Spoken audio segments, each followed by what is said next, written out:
നമസ്കാരം. പുതിയൊരു വീഡിയോയിലേക്ക് എല്ലാവർക്കും ഒരിക്കൽ കൂടി സ്വാഗതം. ഓരോ വ്യക്തിയുടെയും ജീവിതത്തിൽ പലതരത്തിലുള്ള പ്രശ്നങ്ങളും പലതരത്തിലുള്ള പോരാട്ടങ്ങളുമുണ്ട്. നമ്മുടെ ജീവിതത്തിൽ ഈ രീതിയിൽ ഉണ്ടാകുന്ന ദുരിതങ്ങൾക്കും പ്രശ്നങ്ങൾക്കും പോരാട്ടങ്ങൾക്കും എന്നാണ് ഒരു അവസാനം ഉണ്ടാകുന്നത് എന്നറിയാതെ നമ്മളിൽ പലരും പലതരത്തിലും ഇന്നും കഷ്ടപ്പെടുകയാണ്. നമ്മുടെ ജീവിതത്തിൽ ഉണ്ടാകുന്ന ദുഃഖങ്ങൾക്കും പ്രശ്നങ്ങൾക്കും ഒരു പരിഹാരം ഉണ്ടായാൽ തന്നെ നമ്മുടെ ജീവിതത്തിലും താനെ നമുക്ക് മുന്നേറാൻ സാധിക്കുന്നതാണ്. നിങ്ങളുടെ ജീവിതത്തിലും ഇതുപോലെ പരിഹരിക്കാനാവാത്ത തരത്തിലുള്ള ഏതെങ്കിലും പ്രശ്നങ്ങൾ ഉണ്ടെങ്കിൽ ആ പ്രശ്നങ്ങൾക്ക് ഉടനടി തന്നെ പരിഹാരമുണ്ടാകുവാൻ, അതായത് ഒറ്റ രാത്രി ഇരുട്ടി വെളുക്കുമ്പോൾ തന്നെ നിങ്ങളുടെ പ്രശ്നത്തിന് പരിഹാരമുണ്ടാകുവാൻ ചെയ്യേണ്ട അതിശക്തിയാർന്ന ഒരു പരിഹാരത്തെക്കുറിച്ചാണ് ഇന്നത്തെ വീഡിയോയിലൂടെ പറയാൻ പോകുന്നത്. ഈ പരിഹാരം എങ്ങനെയാണ് ചെയ്യേണ്ടതെന്ന് പറയുന്നതിന് മുൻപായി ഈ ചാനൽ ആദ്യമായി കാണുന്ന എല്ലാവരും സബ്സ്ക്രൈബ് ചെയ്യുവാനും അടുത്തുള്ള ബെൽ ബട്ടൺ പ്രസ് ചെയ്യുവാനും മറക്കരുത്. അപ്പോൾ എല്ലാ ദിവസവും ഇടുന്ന വീഡിയോസിന്റെ നോട്ടിഫിക്കേഷൻ ഉടൻ തന്നെ നിങ്ങൾക്ക് ലഭിക്കുന്നതാണ്. പൊതുവായി നിങ്ങളുടെ ജീവിതത്തിൽ ഉണ്ടാകുന്ന ഏതു തരത്തിലുള്ള പ്രശ്നങ്ങളാണെങ്കിലും ശരി, ആ പ്രശ്നത്തിന് ഒരു പരിഹാരം ഉണ്ടാകുവാൻ ഉറങ്ങുന്നതിന് മുൻപായി ഇനി പറയുന്ന ഒരേ ഒരു കാര്യം ചെയ്താൽ മാത്രം മതി. 100% ഒറ്റ രാത്രി കൊണ്ട് തന്നെ നിങ്ങളുടെ പ്രശ്നത്തിന് പരിഹാരമുണ്ടാകുന്നതാണ്. അതിനുവേണ്ടി നിങ്ങളുടെ കുലദൈവത്തെ നല്ലതുപോലെ മനസ്സിൽ പ്രാർത്ഥിച്ചുകൊണ്ട് ഉറങ്ങുന്നതിന് മുൻപായി ഇനി പറയാൻ പോകുന്ന അതിസൂക്ഷ്മമായ മന്ത്രം ഒന്ന് ചൊല്ലിയാൽ മാത്രം മതി. ഒറ്റ രാത്രി കൊണ്ട് ജീവിതത്തിൽ അത്ഭുതങ്ങൾ നടക്കുന്നതാണ്. ഇനി ഈ പരിഹാരം എങ്ങനെയാണ് ചെയ്യേണ്ടതെന്ന് നോക്കാം. ആദ്യം പറഞ്ഞതുപോലെ തന്നെ ഈ ഒരു പരിഹാരം ഉറങ്ങുന്നതിന് തൊട്ട് മുൻപായിട്ടാണ് ചെയ്യേണ്ടത്. നിങ്ങൾ ഉറങ്ങാൻ പോകുന്നതിന് മുൻപ് നിങ്ങളുടെ കൈയും കാലും മുഖവും നല്ലതുപോലെ കഴുകി വൃത്തിയാക്കിയതിന് ശേഷം ഉറങ്ങാൻ പോകാവുന്നതാണ്. പിന്നീട് നിങ്ങളുടെ ബെഡിലിരുന്നോ, അതായത് നിങ്ങൾ എവിടെയാണോ കിടന്നുറങ്ങുന്നത് അവിടെ ഇരുന്നു കൊണ്ട് ഈ ഒരു പരിഹാരം ചെയ്യാവുന്നതാണ്. പരിഹാരം ചെയ്യുന്നതിന് മുൻപ് നിങ്ങളുടെ എല്ലാ ജോലികളും തീർത്തതിന് ശേഷം എപ്പോഴാണോ നിങ്ങൾക്ക് ഉറക്കം വരുന്നത് ആ ഒരു സമയത്തിന് തൊട്ട് മുൻപായിട്ടാണ് ഈ ഒരു പരിഹാരം ചെയ്യേണ്ടത്. ഈ ഒരു പരിഹാരം ചെയ്തതിന് ശേഷം TV കാണുവാനോ അല്ലെങ്കിൽ കുടുംബത്തിലുള്ള മറ്റുള്ളവരോട് സംസാരിച്ചിരിക്കുവാനോ അല്ലെങ്കിൽ മൊബൈലിൽ നോക്കുവാനോ പാടില്ല. ഇത് ചെയ്തതിന് ശേഷം നിങ്ങൾക്ക് കിടന്നുറങ്ങാവുന്നതാണ്. നിങ്ങൾ കിടക്കുന്നത് കട്ടിലിലോ ബെഡിലോ അല്ലെങ്കിൽ പായയിലോ എവിടെയാണെങ്കിലും അവിടെ ഇരുന്നുകൊണ്ട് ഒരു 5 മിനിറ്റ് നിങ്ങളുടെ കുലദൈവത്തെ അല്ലെങ്കിൽ കുടുംബദേവതയെ നല്ലതുപോലെ മനസ്സുരുക്കി പ്രാർത്ഥിക്കുക. നിങ്ങളുടെ ജീവിതത്തിൽ ഏതു പ്രശ്നമാണോ നിങ്ങളെ അലട്ടുന്നത് അല്ലെങ്കിൽ ഏതു പ്രശ്നത്തിനാണോ പരിഹാരം ഉണ്ടാകേണ്ടത് അതിനുവേണ്ടി നല്ലതുപോലെ മനസ്സുരുക്കി പ്രാർത്ഥിക്കുക. ഇനി പ്രാർത്ഥിക്കുമ്പോൾ ഒരേ സമയത്തിൽ ഒരുപാട് കാര്യങ്ങൾ മനസ്സിലുണ്ടാകരുത്.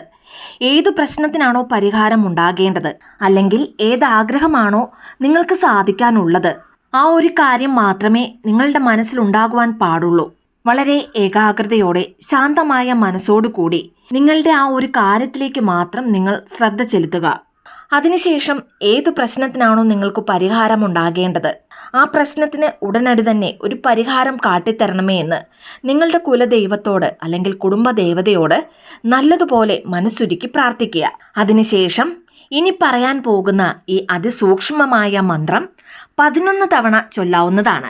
ഇനി മന്ത്രം ചൊല്ലുമ്പോൾ ഉച്ചത്തിലോ അല്ലെങ്കിൽ നിങ്ങളുടെ മനസ്സിലോ ചൊല്ലാവുന്നതാണ്. ഇനി ഉറക്കെയാണ് നിങ്ങൾ ചൊല്ലുന്നതെങ്കിൽ ഒരുപാട് ഉച്ചത്തിൽ ചൊല്ലാതെ നിങ്ങൾക്ക് കേൾക്കാൻ പറ്റുന്ന ആ ഒരു സൗണ്ടിൽ ചൊല്ലാവുന്നതാണ്. ഇനി ഈ മന്ത്രം ചൊല്ലുന്നതിനേക്കാളും എഴുതുന്നതാണ് നിങ്ങൾക്ക് ഇഷ്ടമെങ്കിൽ ഈ മന്ത്രം 11 തവണ എഴുതാവുന്നതുമാണ്. ഇനി ഈ ഒരു മെത്തേഡ് ചെയ്യുവാൻ പ്രത്യേകിച്ച് റൂൾസ് ആൻഡ് റെഗുലേഷൻസ് ഒന്നും തന്നെ ഇല്ല. അതായത് കുളിച്ചതിന് ശേഷം മാത്രമേ ഇത് ചെയ്യുവാൻ പാടുള്ളൂ എന്നില്ല. സ്ത്രീകൾക്ക് പീരീഡ്സ് ആയിരുന്നാലും നോൺ വെജ് കഴിച്ചാലും വാലായ്മ ഉള്ളവർക്കും ഇത് ചെയ്യാവുന്നതാണ്. അതുപോലെ തന്നെ സ്ത്രീകൾക്കും പുരുഷന്മാർക്കും കുട്ടികൾക്കും മുതിർന്നവർക്കും അങ്ങനെ ആർക്കും ഒരുപോലെ തന്നെ ഈ ഒരു മെത്തേഡ് ചെയ്യാവുന്നതാണ്. മാത്രമല്ല ഒരു വീട്ടിൽ എത്ര അംഗങ്ങളുണ്ടോ അത്രയും പേർക്കും പ്രത്യേകം ഈ ഒരു പരിഹാരം ചെയ്യാവുന്നതാണ്.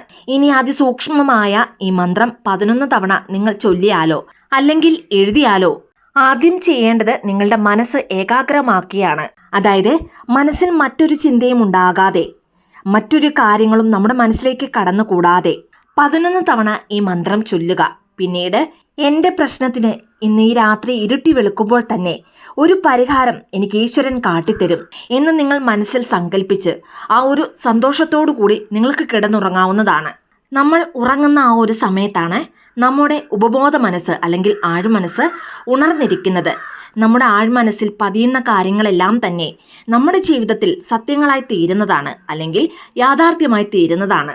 അതുകൊണ്ടാണ് നമ്മൾ ഉറങ്ങുമ്പോൾ എപ്പോഴും നല്ല പോസിറ്റീവായ കാര്യങ്ങൾ ചിന്തിച്ചുകൊണ്ട് സന്തോഷത്തോടെ കിടന്നുറങ്ങണമെന്ന് പറയുന്നത്. നമ്മൾ ഉറങ്ങുന്നതിന് തൊട്ടു മുൻപുള്ള ആ ഒരു സമയത്ത് എന്താണോ ചിന്തിക്കുന്നത്, എന്താണോ നമ്മുടെ മനസ്സിലൂടെ കടന്നു പോകുന്നത്, അതായിരിക്കും നമ്മുടെ ആഴ്മനസ്സിൽ പതിയുന്നത്.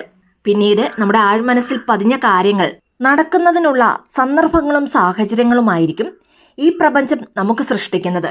അതുകൊണ്ട് തന്നെ നിങ്ങളുടെ പ്രശ്നത്തിന് നാളെ പുലരും മുൻപ് ഒരു പരിഹാരം ഈ പ്രപഞ്ചം നിങ്ങൾക്ക് കാട്ടിത്തരും. ആ ഒരു സന്തോഷത്തോടു കൂടി നിങ്ങൾ കിടന്നുറങ്ങുക. ഇനി അതിസൂക്ഷ്മമായ ഈ അത്ഭുത മന്ത്രം ഏതാണെന്ന് നോക്കാം. ഓം സ്വപ്നേശ്വരി ദർശയ ഓം. ഓം സ്വപ്നേശ്വരി ദർശയ ഓം. ഓം സ്വപ്നേശ്വരി ദർശയ ഓം. ഈ അതിസൂക്ഷ്മമായ മന്ത്രം 11 തവണ ചൊല്ലുകയോ അല്ലെങ്കിൽ 11 തവണ ഒരു പേപ്പറിൽ നിങ്ങൾക്ക് എഴുതാവുന്നതോ ആണ്.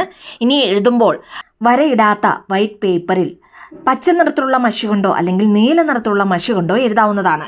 ഇനി ഈ മന്ത്രം 11 തവണ ചൊല്ലിയതിനു ശേഷം നിങ്ങളൊന്ന് കിടന്നുറങ്ങി നോക്കൂ. ആരാണോ ഈ മന്ത്രം ചൊല്ലുന്നത് അവരുടെ സ്വപ്നത്തിലൂടെ നിങ്ങളുടെ പ്രശ്നത്തിനൊരു പരിഹാരം ഈ പ്രപഞ്ചം കാട്ടിത്തരുന്നതാണ്, അല്ലെങ്കിൽ ഈശ്വരൻ തന്നെ കാട്ടിത്തരുന്നതാണ്. ഇനി ചിലരെ സംബന്ധിച്ച് ഒറ്റ രാത്രി കൊണ്ട് തന്നെ അവരുടെ പ്രശ്നത്തിന് പരിഹാരം ഉണ്ടാകുന്നതാണ്. എന്നാൽ മറ്റു ചിലർക്ക് ഒരു ദിവസം കൊണ്ട് ചിലപ്പോൾ റിസൾട്ട് ലഭിക്കണമെന്നില്ല. അങ്ങനെയുള്ളവർ എനിക്കൊരു ദിവസം കൊണ്ട് റിസൾട്ട് കിട്ടിയില്ല എന്ന് കരുതി വിഷമിക്കാതെ എല്ലാ ദിവസവും ഇത് തുടർന്ന് ചെയ്യുക. നമ്മുടെ മുൻജന്മ കർമ്മഫലം എത്രത്തോളം ഉണ്ടോ അത്രത്തോളം തന്നെ നമ്മുടെ പ്രാർത്ഥനകൾക്കും ഫലം കിട്ടാനും താമസമുണ്ടാകുന്നതാണ്. അതുകൊണ്ട് തന്നെ പ്രതീക്ഷ കൈവിടാതെ എല്ലാ ദിവസവും ഇത് ചെയ്യുക. ഇന്നല്ലെങ്കിൽ നാളെ ഉറപ്പായും നിങ്ങളെ അത്ഭുതപ്പെടുത്തിക്കൊണ്ട് തന്നെ ഏതെങ്കിലും ഒരു രൂപത്തിൽ നിങ്ങളുടെ പ്രശ്നത്തിന് ഒരു പരിഹാരം ഉണ്ടാകുന്നതാണ്. അതായത് ഒരു മനുഷ്യ രൂപത്തിൽ തന്നെ ഈശ്വരൻ വന്ന് ചിലപ്പോൾ നിങ്ങളുടെ പ്രശ്നത്തിന് പരിഹാരം കാട്ടിത്തരുന്നതാണ്. അതുകൊണ്ട് പൂർണ്ണ വിശ്വാസത്തോടു കൂടി ഇത് ചെയ്യുക. ഒരു ദിവസം കൊണ്ട് ഫലം ലഭിച്ചില്ലെങ്കിൽ ഉറപ്പായും 11 ദിവസത്തിനുള്ളിൽ തന്നെ നിങ്ങളുടെ പ്രശ്നത്തിന് പരിഹാരം ഉണ്ടാകുന്നതാണ്. ഏത് കാര്യം ചെയ്യുമ്പോഴും അതിൽ പൂർണ്ണമായ വിശ്വാസമാണ് പ്രധാനം. അതുകൊണ്ട് പൂർണ്ണ വിശ്വാസത്തോടെ നിങ്ങളുടെ കുലദൈവത്തെയും ഇഷ്ടദൈവത്തെയും ഈ പ്രപഞ്ചശക്തിയെയും നല്ലതുപോലെ പ്രാർത്ഥിച്ച് നിങ്ങളുടെ പ്രശ്നത്തിന് അല്ലെങ്കിൽ നിങ്ങളുടെ മനപ്രയാസത്തിന് ഒരു പരിഹാരം ഉറപ്പായും ഉണ്ടാകും. ആ ഒരു സന്തോഷത്തോടു കൂടി വേണം ഇത് ചെയ്യുവാൻ. തീർച്ചയായും ഒറ്റ രാത്രി ഇരുട്ടി വെളുക്കുമ്പോൾ തന്നെ നിങ്ങളുടെ ജീവിതത്തിൽ പല അത്ഭുതങ്ങളും നടക്കുന്നതാണ്. ഇനി ഈ മന്ത്രം 11 തവണ നിങ്ങൾ എഴുതുകയാണ് ചെയ്യുന്നതെങ്കിൽ എഴുതിയ പേപ്പർ നിങ്ങളുടെ പൂജാമുറിയിലോ അല്ലെങ്കിൽ സേഫായ ഒരു സ്ഥലത്ത് സൂക്ഷിച്ചു വെക്കാവുന്നതാണ്. ഇനി എഴുതുന്നവർ തുടർച്ചയായ 11 ദിവസമാണ് ഈ മന്ത്രം എഴുതേണ്ടത്. നിങ്ങളുടെ മനപ്രയാസത്തിനും ജീവിതത്തിൽ പരിഹരിക്കാനാവാത്ത പ്രശ്നങ്ങൾക്കും ഒറ്റ രാത്രി കൊണ്ട് പരിഹാരം ഉണ്ടാകുന്നതാണ്. എല്ലാവർക്കും നിങ്ങളുടെ കുലദൈവത്തിൻ്റെയും ഈ പ്രപഞ്ച ശക്തിയുടെയും അനുഗ്രഹം ഉണ്ടാകട്ടെ എന്ന് പ്രാർത്ഥിക്കുന്നു. വീഡിയോ ഇഷ്ടമായ ലൈക്ക് ചെയ്യാനും മറ്റുള്ളവരിലേക്ക് ഈ വീഡിയോ ഷെയർ ചെയ്ത് കൊടുക്കാനും മറക്കരുത്. ഇതുപോലെയുള്ള വീഡിയോസിനായിട്ട് ചാനലൊന്ന് സബ്സ്ക്രൈബ് ചെയ്യുവാനും മറന്നു പോകരുത്. വീണ്ടും നല്ലൊരു വീഡിയോ ആയിട്ട് വരുന്നിടം വരെ നന്ദി, നമസ്കാരം.